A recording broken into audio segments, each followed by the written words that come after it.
Bueno, amados hermanos, ¿cómo están? Qué bueno, me alegra. Les recuerdo, amados hermanos, que su maestro de esta semana no se encuentra. Por lo tanto, yo voy a estar cubriéndolo el día de hoy. El día de hoy vamos a dar la clase de Daniel y vamos a terminar el ciclo, porque la próxima semana usted sabe que ya comienzan matrículas para las clases de profetas menores. Entonces, hoy terminamos el ciclo, solamente los cubro al pastor Juan el día de hoy. La otra semana inician matrícula y la que viene más arriba ya retornarían sus clases junto con él. Entonces, abramos nuestras herramientas de trabajo, la palabra del Señor, y vamos al libro del profeta Daniel.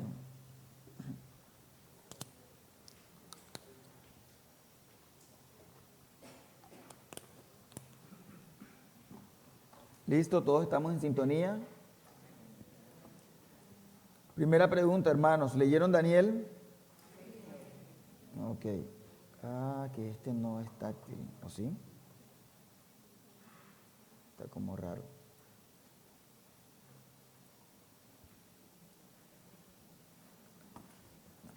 Este no me deja escribir.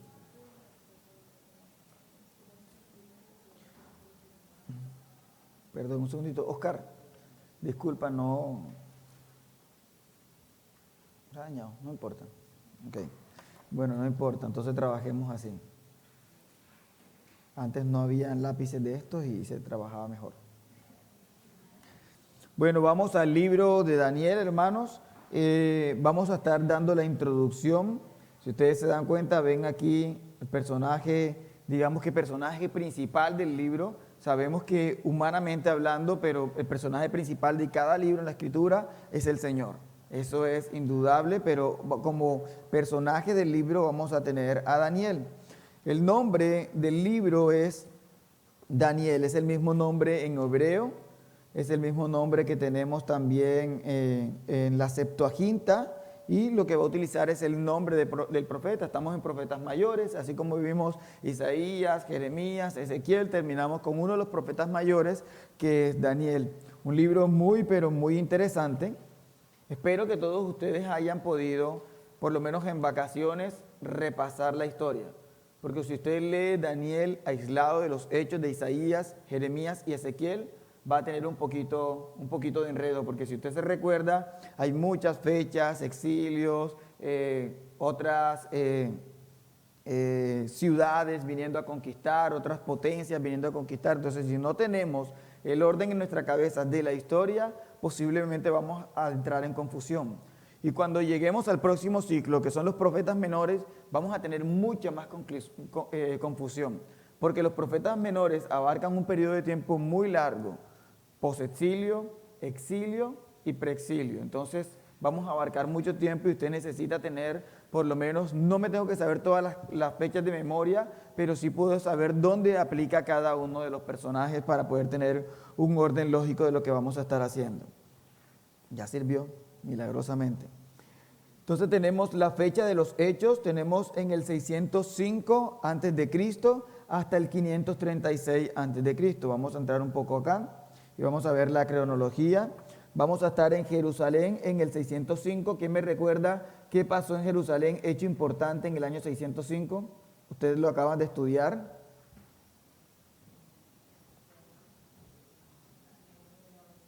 Vinieron picanticos, ¿verdad? Sí, es el primer exilio. Vamos a estar viendo el primer exilio en el 605. Recuerdan que hubo 3 exilios, ¿verdad? Un primer exilio, ¿a quiénes se llevaron? A Daniel, a la gente de la nobleza, a la gente de influencia. Fueron los primeros que fueron exiliados.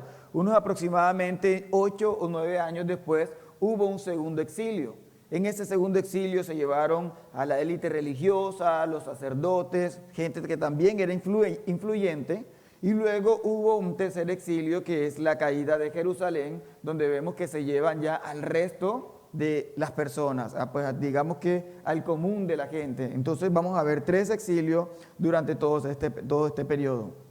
En el 605 es el momento en que vamos a iniciar el libro de Daniel, y vamos a iniciarlo con el exilio donde él va a salir. Daniel va a tener una posición muy, muy importante, porque el exilio de Daniel o el libro de Daniel nos va a relatar algo muy distinto que los otros 3 libros que acabamos de ver. En Isaías, en Ezequiel y en Jeremías estuvimos viendo cómo estos personajes hablaban de todo lo que estaba sucediendo en medio del pueblo. Aún Ezequiel, estando exiliado, aún hablaba también de lo que estaba sucediendo del otro lado. Pero con Daniel vamos a encontrar una diferencia en este profeta mayor. Y esa diferencia es que este profeta mayor va a relatar todo lo que tiene que ver con su vida en Babilonia.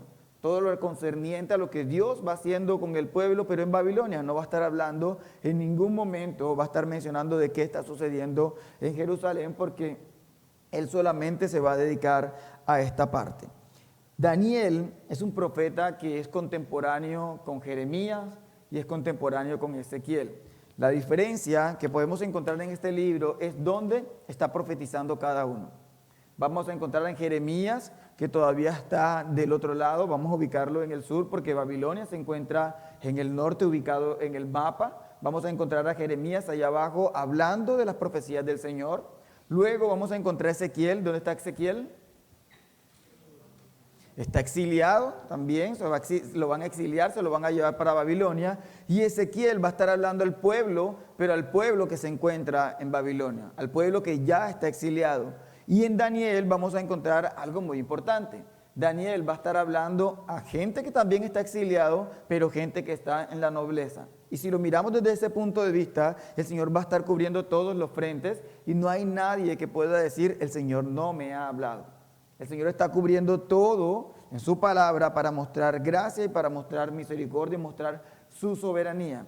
Algo muy importante que veíamos es, para muchos, el hecho de que Daniel estuviese en esa posición podía ser el hecho de pensar de, nosotros estamos acá sufriendo, pero él está rico allá arriba porque él está pues con toda la gente, con todas las comodidades, pero eso es muy distinto de lo que vamos a estar viendo en el libro. En el libro vamos a estar viendo a Daniel, un muchacho de aproximadamente 15 años, o sea, un jovencito que realmente tiene su mente bien puesta en querer agradar al Señor.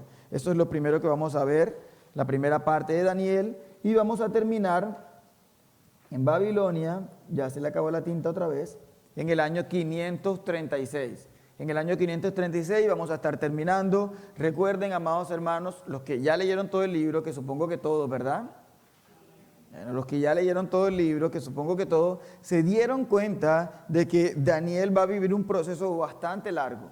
Va a vivir los 3 reyes de Babilonia y luego va a vivir cuando Ciro o Darío, el Medo, Ciro y Darío o Ciro o Darío, puede ser Ciro o Darío, pueden ser los dos, viene y conquista a Babilonia. Entonces vamos a terminar aquí en Babilonia o vamos a terminar con los medos persas conquistando, pero él prácticamente va a vivir durante los 4 gobiernos, durante los 4 reinados y en todos los gobiernos tiene una posición de gran, pero gran influencia. Vamos a estudiar un poco, hacer un repaso de todo lo que hemos visto al día de hoy para poder ubicarnos de manera central. Entonces tenemos el primer periodo que se llama, ¿era de qué? Era de la formación. Yo creo que ya ustedes tienen eso bien, bien, bien grabado en la memoria. ¿Cuál era la intención de Dios en la era de la formación?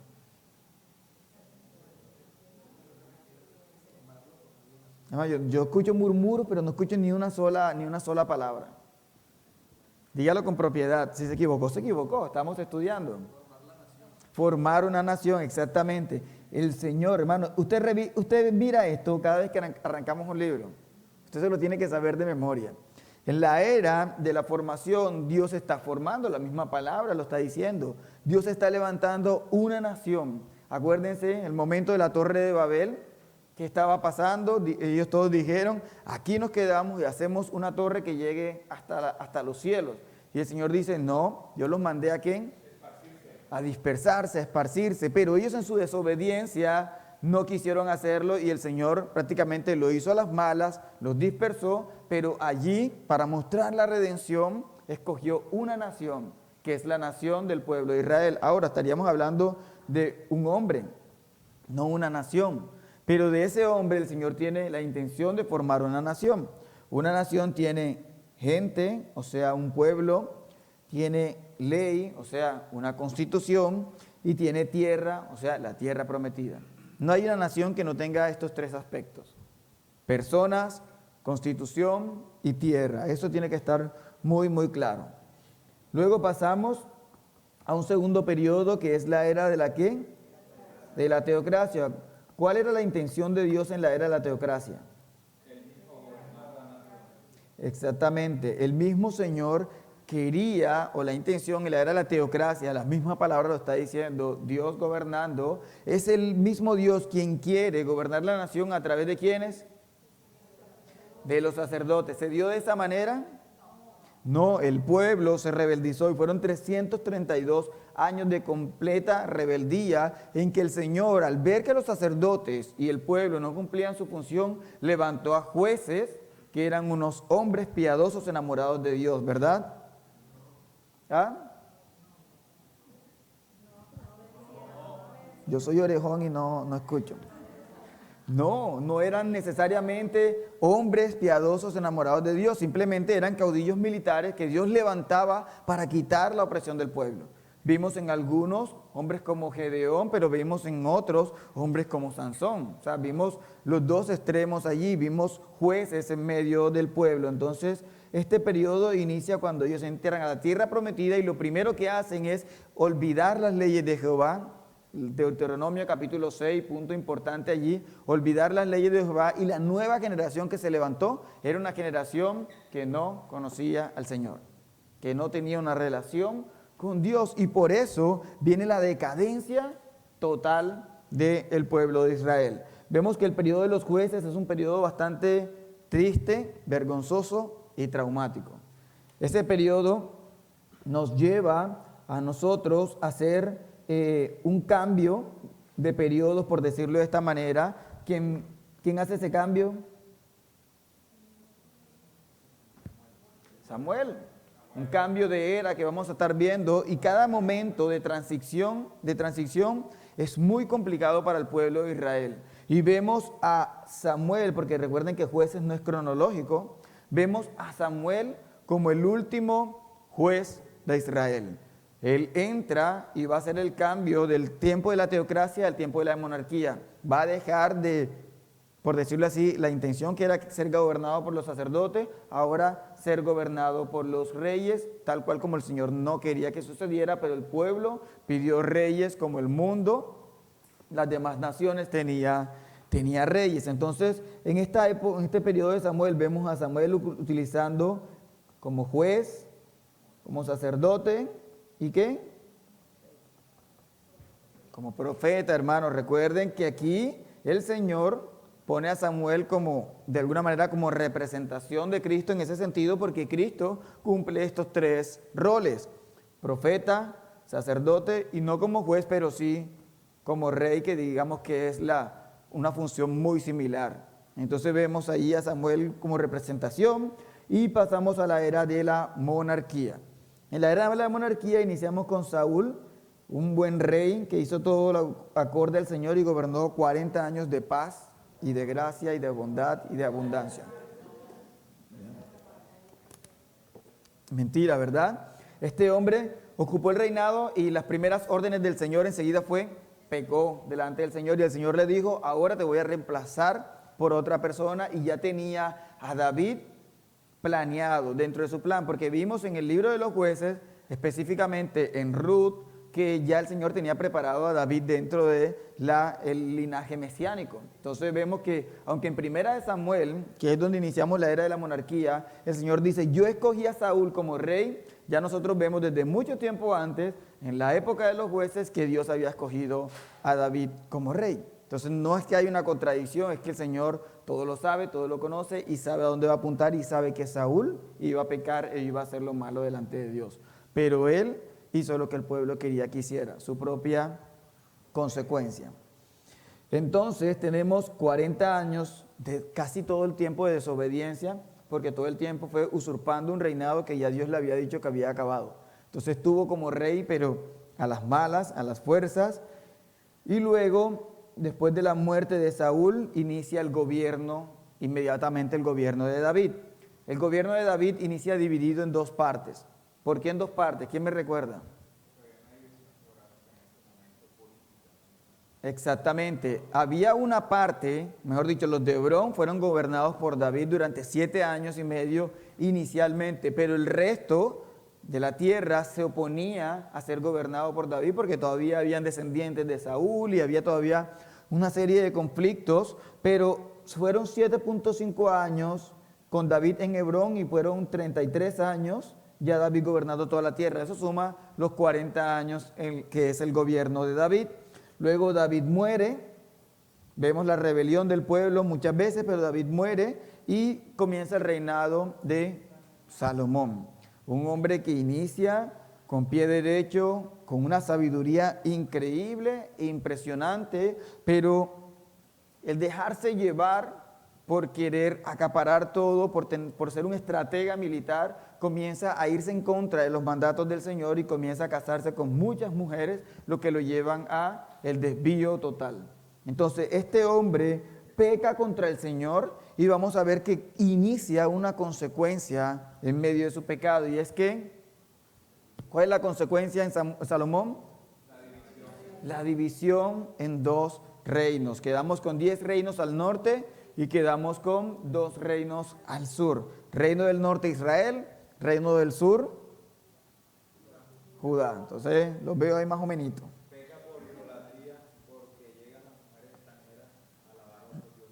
Así es, incluso él también. Entonces tenemos la muerte de Salomón, tenemos 40 años más de la monarquía, tenemos en el 931 la muerte de Salomón. Pasamos al siguiente punto, tenemos la era de la monarquía, que en total son 465 años de la monarquía. Lo que acabamos de relatar en la diapositiva anterior son los 120 años primeros que inician con Saúl, a los cuales se les llama el Reino Unido. Reino Unido porque todos hacen parte de una sola tierra que se llama Israel, una sola nación. Luego, con la muerte de Salomón, viene la consecuencia de su pecado y pasamos a un segundo periodo que es 209 años de reino dividido. Reino del norte, aquí lo tienen, Israel, y con 10 tribus, y reino del sur, aquí lo tenemos, Judá, con 2 tribus. Y, sí, listo, hasta ahí, 209 años. Y por último tenemos 136 años del reino solitario. ¿Por qué se habla de reino solitario?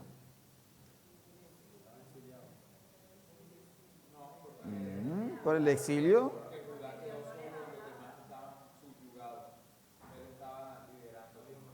Más o menos.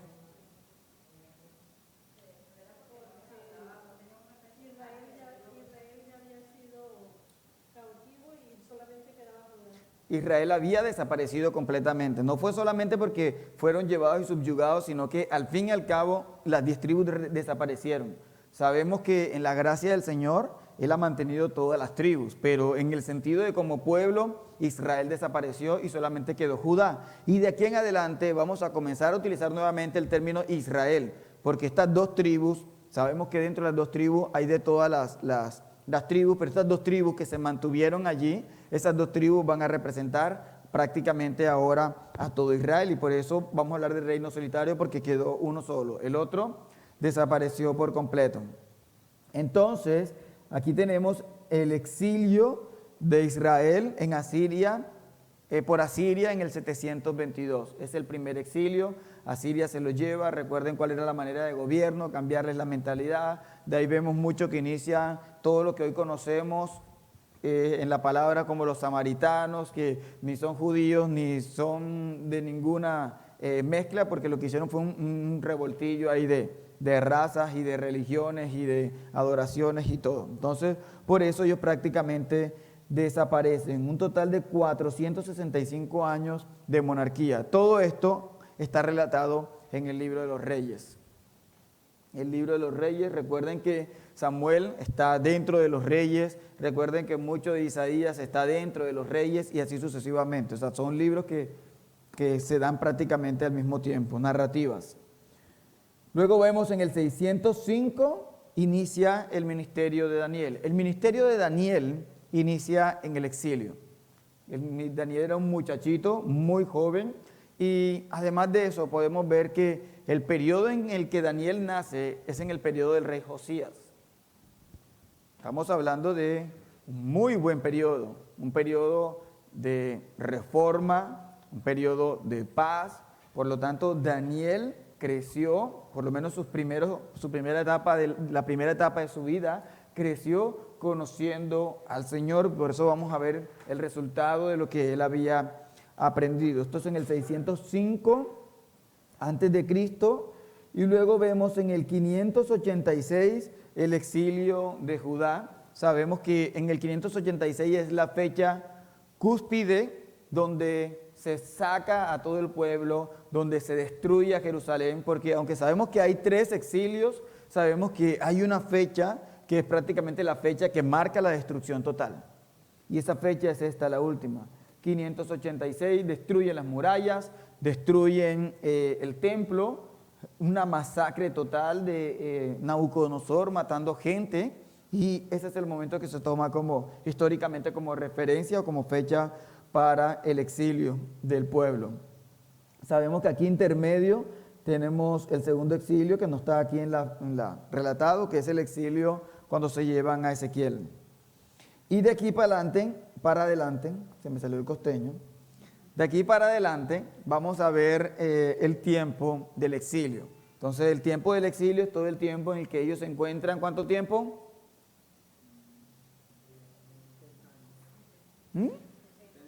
Esa pregunta es de las básicas. ¿Cuánto tiempo es el exilio?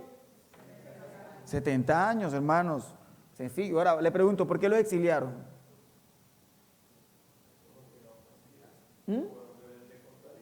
Fueron rebeldes contra Dios. ¿Qué más? La palabra habla de consecuencias, de causas específicas. No guardaron el día de reposo, y por cada día de reposo que no guardaron, el Señor se los cobró, y eso sumó 70 años exactico. Y usted puede sacar la cuenta y le va a dar. El Señor le cobró cada uno de sus pecados hasta completar el tiempo final. Y en el 535, al final de los días de Daniel, se escribe el libro de Daniel. Hermanos, tienen que saber la historia. No se lo tienen que saber exacto, con fechas exactas, pero tienen que saber lo que ha pasado en cada periodo. Porque de esa manera es que usted puede hacer teología sistemática. Entonces vemos acá, está aún vivo la tierra de Judá, y vemos lo que sucede durante ese periodo en que está vivo la tierra de Judá. Tenemos en el 605 el exilio de Daniel, cuando son llevados la nobleza. Aquí sí lo tenemos relatado, mírenlo, se logra ver bien, ¿está bien ahí? En el 587 tenemos que se llevan a Ezequiel, 597, se llevan a Ezequiel, creo que hay como unos cuantos años de diferencia, unos 8 años de diferencia para este segundo exilio, donde se van a llevar a toda la parte religiosa, los sacerdotes y todos ellos, y tenemos prácticamente al final, casi al final del tiempo de lo descrito por Daniel, vamos a estar viendo la caída de Jerusalén en el 586, perdón, lo descrito por Daniel no, el último del periodo de Judá, miren que termina aquí. Cae Jerusalén, cae Judá, y se llevan a todo el pueblo y ya no queda absolutamente nada. Entonces tenemos un periodo, un ministerio de Daniel que son prácticamente del 605 al 535, que fue la cronología que vimos al principio, 70 años, y 70 a 69 años aproximadamente es lo que se llega a calcular. Y aquí en el 539 llega Persia y conquista Babilonia. ¿Quién es el rey de Persia? Es que falla. Se le acabó la tinta. No sé por qué. Listo, ¿no? A veces va y a veces viene. Bueno. Entonces, estamos aquí. Voy a mostrarles con el mouse entonces. Entonces, vamos aquí en el 539, viene el imperio Persia, el imperio medo-persa, y conquista Babilonia. Si nosotros nos damos cuenta de lo que ha pasado hasta aquí, no hay nada nuevo, todo está profetizado. Tal cual por los profetas mayores que estuvieron antes que Daniel, ya habían dicho que todo esto literalmente iba iba a suceder y vendría este hombre, Ciro, y destruiría a Babilonia. Y ellos tenían nombres exactos de cuándo vendría y de quién vendría. Aún incluso tenían la fecha exacta de cuánto tiempo iban a ser exiliados. Y ellos podían esperar con esperanza, que es lo que vemos en el libro de Daniel, que Daniel vio que ya se acercaba el tiempo, con gran esperanza para ver en qué momento ellos iban a regresar a su tierra natal. Entonces, miren que aquí en el 539, Persia, o el imperio medio-persa, conquista, e enseguida, aquí cuando se cumplen los 70 años, tenemos el retorno desde el 538 hasta el 535, o sea, pasó un año. O sea, en un año en que se conquista Babilonia, inmediatamente este hombre, Ciro, un hombre bien terrible y bien malvado, no creamos que Ciro era el Superman que venía a salvarlos. Sí, Ciro era un hombre muy terrible, pero aún la gracia del Señor estuvo sobre el pueblo al decirle 70 años y los regreso. Entonces en 70 años inicia el periodo de regreso del 538 al 535. Si ustedes miran, el Señor está perfecto en las referencias de fechas que todos los años que nosotros podemos contar dan 70 años exactos.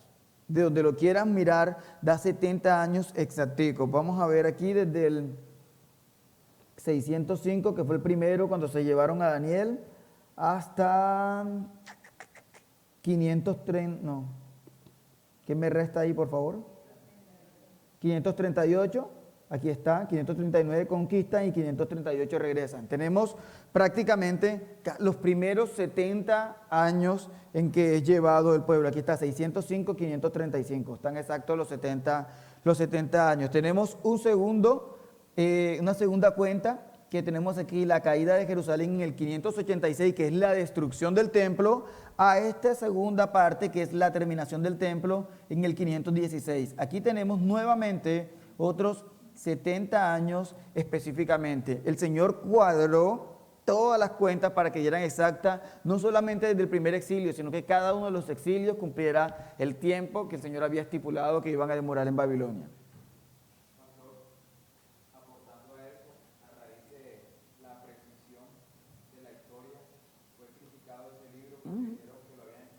Mucho tiempo después. ¿Así? Sí, es que este es uno de los libros más atacados de la Biblia, precisamente por lo que el hermano Gabriel, ¿verdad? El hermano Gabriel está diciendo. ¿Por qué? Porque la precisión que hay en este libro, en todos los detalles, es extremadamente exacta que, o sea, yo no puedo creer que a mí me estén profetizando que dentro de tantos años va a pasar literalmente lo que sucedió. Y no solamente hablando de Ciro, hablando de todos los imperios que venían a continuación, que se relataron en medio del sueño de Nabucodonosor. Cada uno de ellos se cumplió tal cual como Dios lo había establecido. Todo se cumplió al pie de la letra. Y como es uno de los libros tan atacados en la palabra de Dios, yo creo que por eso no es casualidad que en los libros anteriores, en Jeremías y en Ezequiel, no, más bien en Ezequiel, el Señor hace tanta referencia a Job, a Jonás y a Daniel, ¿verdad? Porque son los tres libros más atacados en la palabra de Dios. Son los tres libros en los cuales más se hace referencia a que son fábulas, cuentos, inventos, pero el hecho de que Ezequiel esté hablando en un libro que de alguna manera pueden confirmarlo, nos da pie y referencia para que, si lo está hablando Ezequiel es porque entonces da autenticidad más a su autobiografía en la palabra del Señor. Entonces, ¿qué más podemos ver? Aquí se regresa. Entonces, dentro del libro vamos a ver algo muy bonito y es que ellos tenían esperanza de regresar porque el Señor lo había prometido, 70 años. Pero hasta ahí estaba la esperanza, no había una revelación más allá de lo que era simplemente el retorno. Pero en medio del libro vamos a ver la profecía de que no solamente van a regresar, sino que al mismo tiempo, que no estoy seguro si lo habrá Jeremías también, habla de que llegará el momento de la reconstrucción del templo y la reconstrucción de las murallas. El pueblo se encuentra cabizbajo, caído, porque para ellos que derriben el templo es derribaron la casa del Señor, nos quitaron nuestra fortaleza. Pero el hecho que les digan, por medio de este libro, ahora hay una promesa, y esa promesa es que hay nuevo templo, que lo vemos en Ezequiel, hay nuevo templo, para ellos es lleno de esperanza. Cuando nosotros leemos en Ezequiel, a la parte final, la reconstrucción del templo, a veces como que, digamos que para nosotros ver como que hay tantos metros de altura, tantos metros de ancho, tantos metros de largo, una cosa puesta aquí, y uno a veces piensa como que, bueno, ¿yo para qué leo tanta instrucción y tanta logística? Yo no soy arquitecto, no lo voy a armar. Pareciese que no tuviese ningún sentido, pero en realidad tiene un sentido muy, muy enorme, y es: el pueblo está triste porque no hay templo. Y que Ezequiel le diga: miren, ustedes creen que no hay templo, pero va a haber templo, para ellos es la esperanza en su corazón mucho más grande que puede haber. Entonces vemos que cada cosa en la palabra tiene un propósito fundamental.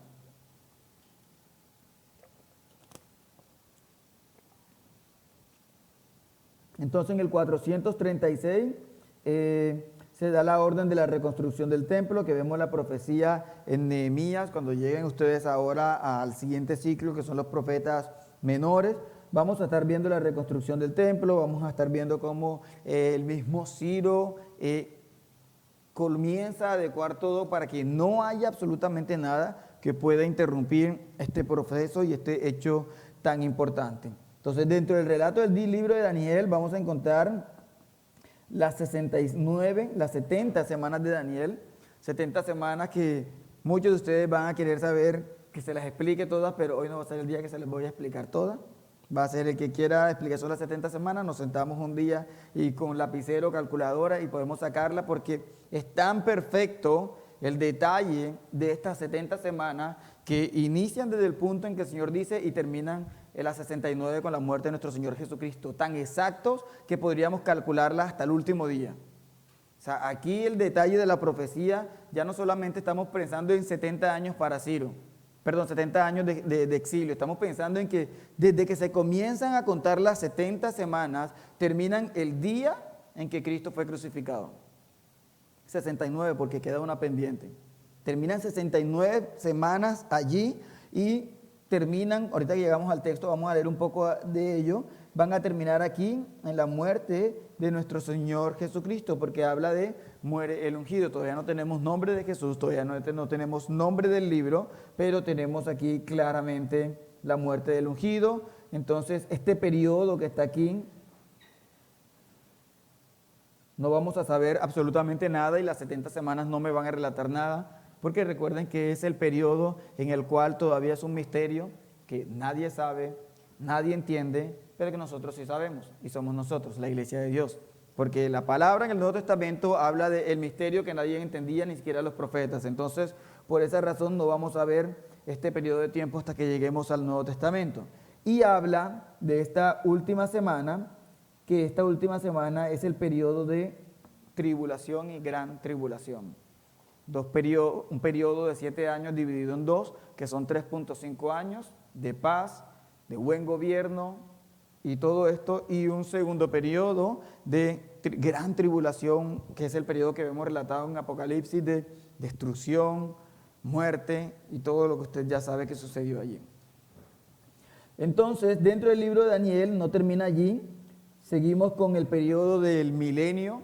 Después de ese periodo de la gran tribulación, el periodo que creo que el único periodo más terrible sería el infierno, pero el periodo de la gran tribulación, después de ese periodo viene el periodo del milenio, que los que quedaron vivos, arrepentidos, creyendo en el Señor, aún en ese periodo tan oscuro y tan triste, van a pasar vivos a este nuevo periodo, que será el periodo del milenio, un periodo de absoluta paz, donde el Señor mismo va a gobernar y todo será paz y armonía hasta el último fin de los tiempos, que nuevamente, como tercos nosotros que somos, nos rebelamos contra el Señor y le declaramos la guerra, y aquí es donde vemos la famosa palabra de Armagedón, que se utiliza una sola vez en toda la palabra de Dios, pero aquí viene el Señor a destruir y iniciamos en el periodo de la eternidad.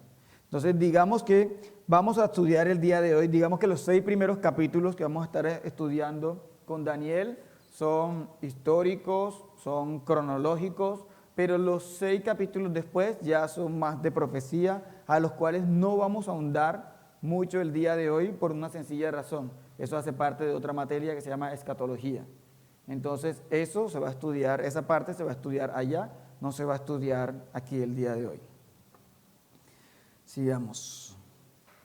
Bosquejo homilético. Entonces tenemos la primera parte, como les mencionaba, el libro de Daniel tiene estos 12 capítulos. Los primeros 6 capítulos vamos a tener una narrativa, una historia contada, cómo fue el detalle de cada cosa, qué sucedió, por qué sucedió. Aquí vamos a ver a Daniel, el exilio, el tiempo que está con los babilonios, cuando los preparan y todo esto. Luego vamos a tener en el capítulo 2 y 4 al rey Nabucodonosor. Vamos a tener en el capítulo 5 a Belsasar. Belsasar no es hijo de Nabucodonosor, es nieto de Nabucodonosor. El reinado del hijo no se nos relata aquí, pero sabemos que fueron 3 porque Belsasar es el nieto. Y por último tenemos a Darío, que podríamos verlo en 2 posiciones. Ciro, que sabemos que es el nombre que en la profecía se había dado y se habla de Ciro. Y podemos ver que Ciro y Darío son la misma persona, sino que Darío es como el nombre que se le da, como cuando se le da a Abimelech, que se le da un nombre al gobernante, como se le da a Faraón. Pero otras posiciones indican de que Ciro es una persona y Darío es otra persona y son 2 reinados totalmente distintos. Entonces, no es algo por lo que nosotros vamos a discutir, no es algo que nosotros vamos a decir tú estás mal y yo estoy bien, porque yo voy a dar la clase como Ciro, Darío, la misma persona, pero hay muchos hermanos que tienen posiciones distintas, son Ciro y Darío, no Ciro o Darío. Entonces, para que no haya como discusión por ese tema.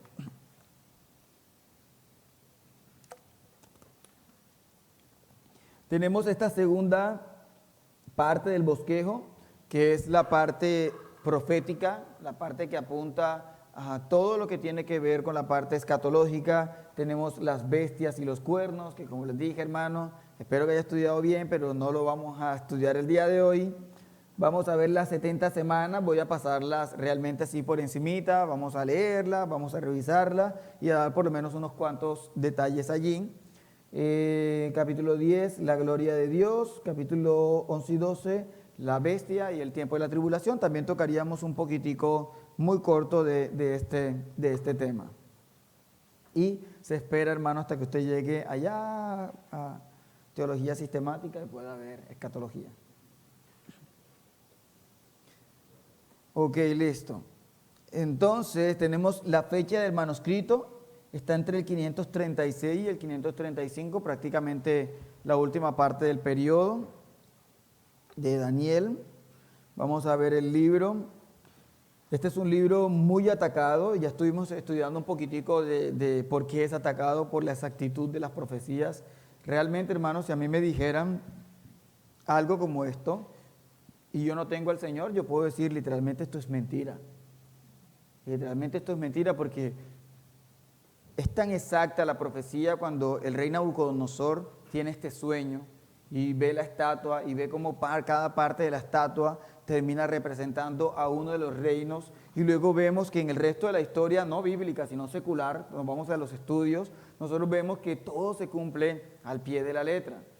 Entonces, estos 4 reinos, de alguna manera, tienden a cumplirse como tal. Los metales con los que cada uno de ellos son representados son los nombres reales que históricamente se le dan a estos reinos. Los animales con los cuales son representados tienen mucha coherencia y similitud, porque también se les revisa así históricamente que cada uno de estos animales con los que lo representa va acorde a lo que cada reino en su circunstancia pudo haber vivido. Entonces, este detalle, hermanos, es extremadamente exacto. Las 70 semanas que apuntan al ungido, a la muerte del ungido, son extremadamente exactos. La primera vez que yo estudié esas 70 semanas quedé, sinceramente, realmente con la boca abierta de ver tanta exactitud en la palabra del Señor y cómo el pueblo judío tenía este dato exacto, lo tenía en sus manos, y aún así el Mesías estuvo allí muriendo el día exacto y no pasó nada. Pues en algunos, pero no pasó nada en ese sentido. Entonces, cómo los 70 años realmente fueron vividos por todos ellos y se cumplió exactamente con la persona que exactamente los sacaría, los enviaría de vuelta y como la persona que los enviaría de vuelta también ayudaría no solamente a la reconstrucción del templo, sino a la reconstrucción de las murallas. Vamos a ver dos libros en el siguiente ciclo, uno apuntando a la reconstrucción del templo y otro apuntando a la reconstrucción de las murallas. Y vemos cómo la soberanía de Dios, que es una de las cosas más sorprendentes de este libro, es increíble.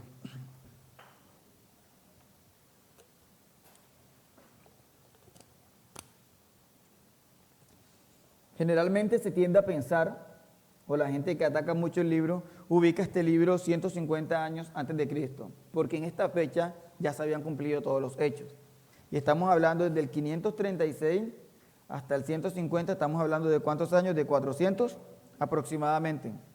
Estamos hablando de 400 años aproximadamente de diferencia entre la fecha real del escrito y lo que la gente lo llega a apuntar para poder justificar de que por eso se cumplió la profecía tal cual, pero el corazón endurecido jamás va a aceptar esto. Entonces vemos que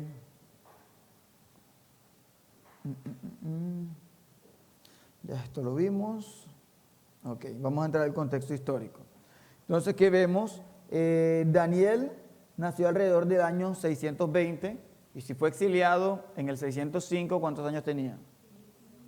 15. Entonces se cree que tenía aproximadamente entre 13 y 15 años, porque hay unas fechas que todavía no son muy exactas, justo cuando el rey Josías estaba llevando a cabo su reforma. O sea, Daniel nació en el mejor de los tiempos, nació en el tiempo increíble, porque el rey Josías fue un hombre que, aunque también malvado en sus inicios, porque no conocía la ley de Jehová, cuando vio el rollo de la ley y se dio cuenta, fue leído el rollo de la ley, se dio cuenta de que todo el pueblo estaba yéndose en contra del Señor. Entonces comenzó a hacer estas reformas. Uno de los personajes que para mí personalmente me impacta mucho, el rey Josías, comenzó a hacer estas reformas que cambiaron prácticamente a todo el pueblo. Yo podría creer que el pueblo cambió de manera externa porque apenas Josías muere podemos ver nuevamente las mismas consecuencias, pero el punto que podemos ver es que sí era un hombre que amaba al Señor y que cuando se dio cuenta de su ley, de su palabra, cuando desempolvó la Biblia, por decirlo de manera que podamos entender, cuando desempolvó la Biblia encontró la palabra del Señor, la hermosa ley de Jehová. Entonces Daniel crece en medio de este aprendizaje, en medio de este momento tan increíble.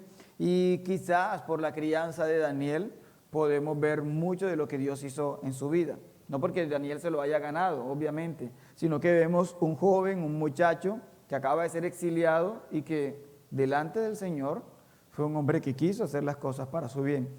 Todo el libro de Daniel no nos relata ni un solo pecado. Es el único personaje que estamos viendo aquí del cual no estamos viendo ningún pecado. Ahora, eso no ubica a Daniel sin pecado. Daniel es un hombre como cualquier otro, porque decir que Daniel no tuvo pecado es ir en contravía de la palabra de Dios, de una doctrina bíblica fundamental y principal. Solo Cristo es el justo, solo hay uno solo, Romanos capítulo 3. Entonces, pero aún vemos en medio de su oración, Daniel orando en general, porque el pueblo y él han pecado, aunque no especifica con qué, pero para que quede claro, porque muchos podrían decir, pero Daniel era bueno. Daniel fue un hombre común y corriente en ese sentido, amaba al Señor, pero fue un hombre común y corriente en ese sentido. Bueno, Josías muere en el 609 a manos del faraón Necao, Joacás, se me enredó la lengua. Joacás reinó en el lugar de un espacio de 3 meses, pero Necao le quita el trono y pone a Joacín, uno prácticamente el hijo de Josías, y uno a veces explicaría cómo un hijo de una persona como esta puede dar hijos que hagan lo malo. Entonces vemos que lo que estuvimos estudiando también en los profetas mayores, un padre piadoso puede dar hijos malos, incrédulos, y un hombre incrédulo puede tener hijos piadosos, y cada uno será juzgado según lo que haya hecho. O sea, no es porque mi papá era así, entonces yo soy así, porque aún ese es un tema que muchas veces nosotros utilizamos. Pero tú, ¿por qué eres así? No, porque es que yo heredé eso de mi papá. y utilizamos ese concepto que, hermano, no. Puede que tengas tendencias, costumbres por tu crianza familiar, pero cuando naces de nuevo, se te da un nuevo corazón, ya tú quiere decir que las cosas viejas pasaron, las cosas nuevas llegaron. Por lo tanto, lo que haya pasado con tus padres puede tentarte, pero no puede llevarte a ser una persona distinta. Porque hemos sido transformados por el Señor. Entonces, cuando alguien dice, no, pero es que yo soy así porque eso le heredé a mi mamá,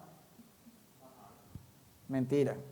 Esa es la manera de justificar mi propio pecado.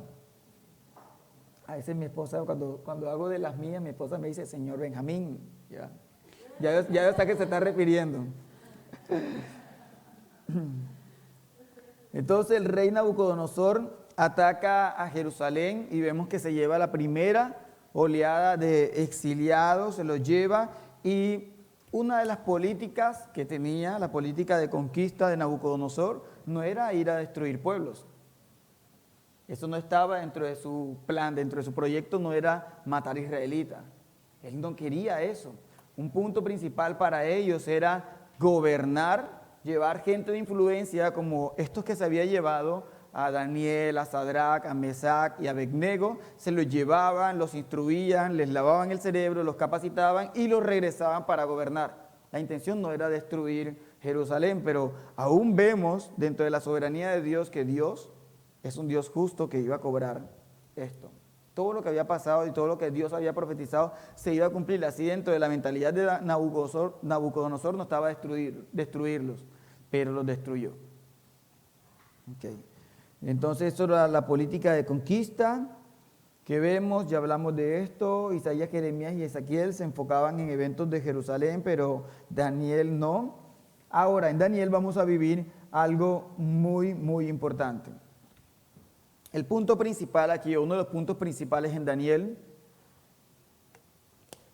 es ver cómo es posible vivir en medio de un mundo de maldad, de un mundo de pecado, de un mundo perverso y guardarse en santidad para Dios. Entonces, a veces utilizamos argumentos que no son correctos cuando comenzamos a decir algo así como, bueno, que me voten de esta empresa porque ellos hacen chanchullo allá. Hermanos, yo no conozco la primera que no lo haga. Todos lo hacen. Pero una cosa muy distinta es, me guardo en santidad, yo no lo voy a hacer. Otra cosa muy distinta es, bueno, yo me someto y participo. Eso es muy distinto. Este joven fue un hombre sabio, lleno de la sabiduría del Señor, prudente, de tal manera de que sirvió al rey. O sea, ¿quién más pagano que estos hombres? Sirvió al rey, pero al servir al rey nunca hizo lo malo delante del Señor. Entonces, tuvo realmente...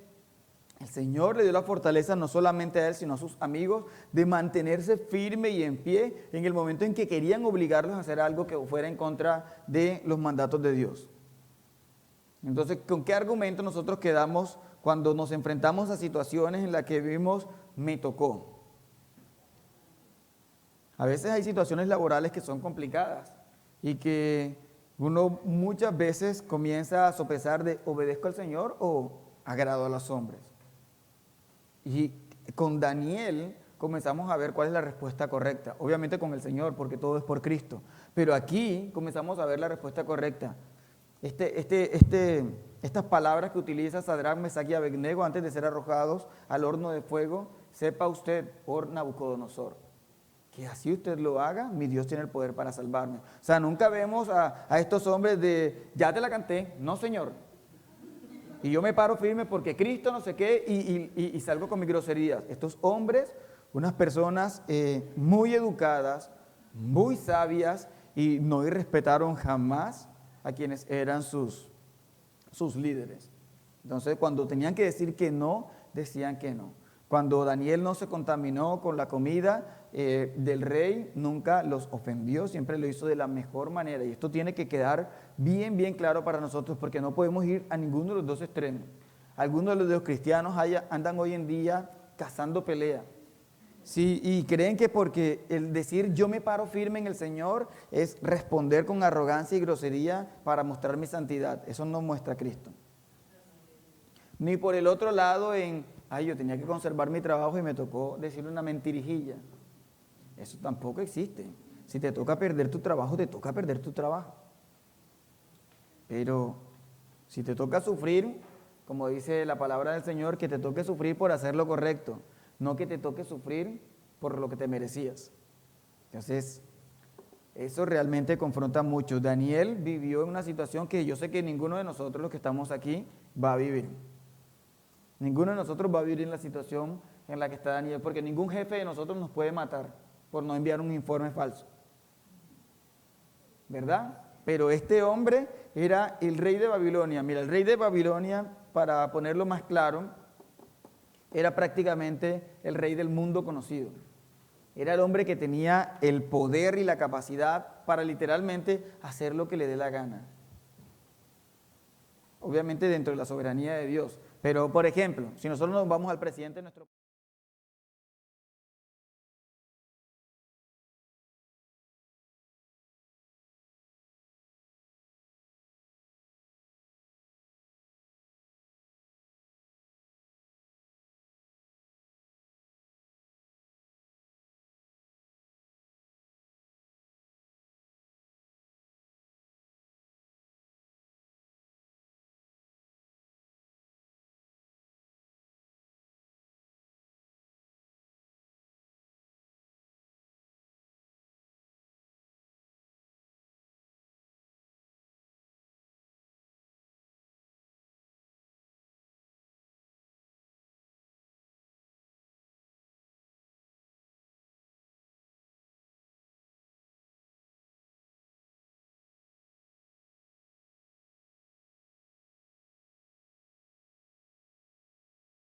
fueron cumplidas con tanta precisión que los que no admiten el poder de Dios afirman que Daniel fue escrito después de que sucedieran los hechos que profetizaba. Daniel apunta a la profecía de Babilonia, Medo-Persa, Grecia y por último Roma.